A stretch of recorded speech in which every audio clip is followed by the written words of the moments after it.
Sou peregrino aqui, em terra estranha estou, no reino. Bem-vindo ao podcast Estrangeiros e Peregrinos. A mensagem de hoje será apresentada por Dennis Allen.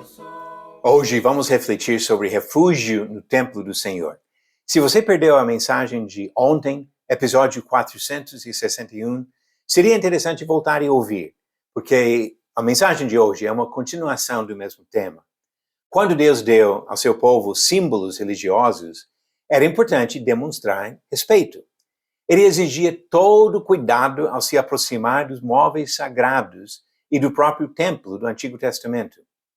Entrar na presença da Arca da Aliança ou ingressar no Santo dos Santos foi considerado praticamente a mesma coisa de estar na presença imediata de Deus. É claro que o Deus infinito não habita em estruturas construídas por seres humanos. Ao dedicar o templo em Jerusalém, o rei Salomão disse ao Senhor, em 1 Reis 8, versículo 27, mas será que de fato Deus poderia habitar na terra? Eis que os céus e até o céu dos céus não te podem conter, muito menos este templo que eu edifiquei. Apesar desse entendimento correto por parte de Salomão, o povo mostrou sua tendência de atribuir aos símbolos um poder protetivo indevido. Um exemplo claro surge na última geração do reino de Judá, quando Deus preparava o castigo da nação idólatra e rebelde. Deus mandou o profeta Jeremias a pregar na frente do templo e chamar o povo ao arrependimento. Jeremias disse no capítulo 7, versículos 3 e 4 do seu livro, assim diz o Senhor dos Exércitos, o Deus de Israel, corrijam a sua conduta e as suas ações, e eu os farei habitar neste lugar. Não confiem em palavras falsas, dizendo, templo do Senhor, este é o templo do Senhor. Deus ainda estendia ao povo uma oportunidade para se arrependerem e evitarem a destruição. Mas ele deixou claro que teriam que mudar seus corações e seu procedimento. Seria tolice fatal imaginar que seriam protegidos pela presença desse santuário de Deus. Nós fazemos a mesma coisa hoje. Nosso serviço a Deus inclui símbolos necessários, como eles tinham o templo, a Arca da Aliança e outras coisas.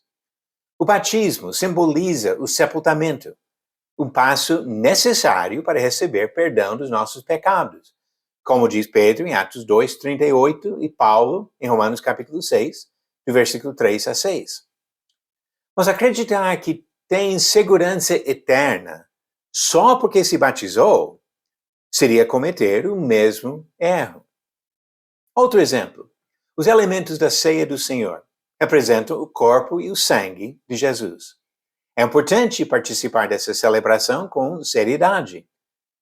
Porém, qualquer pessoa que acredita que esse ato garante a comunhão com Deus, independente da conduta no dia a dia, se engana. Os cristãos devem participar em conjunto no contexto de uma igreja, mas qualquer pessoa que imagina que ser membro de uma igreja seja suficiente, se engana.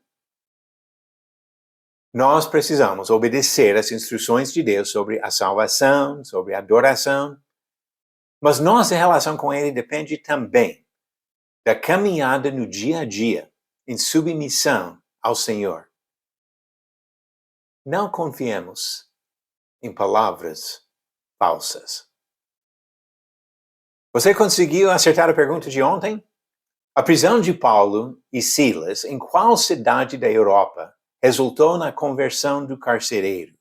Alternativas A, Tessalônica, B, Bereia, C, Filipos ou D, Roma. A resposta certa, alternativa C, Filipos. Encontramos essa história da prisão de Paulo e Silas e a conversão do carcereiro em Atos capítulo 16. E a pergunta de hoje, quando os amalequitas atacaram Israel em Refidim, Moisés mandou qual homem a conduzir os homens na batalha? Alternativas A, Arão, B. Sansão, C. Davi ou D. Josué? A resposta certa amanhã, no final do episódio 463.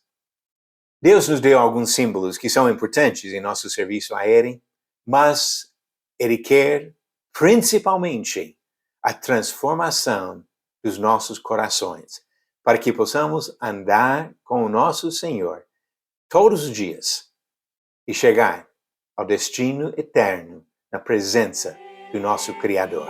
Obrigado por nos acompanhar nessa jornada pelas Escrituras. Volte amanhã para ouvir mais uma mensagem do podcast Estrangeiros e Peregrinos. Seguimos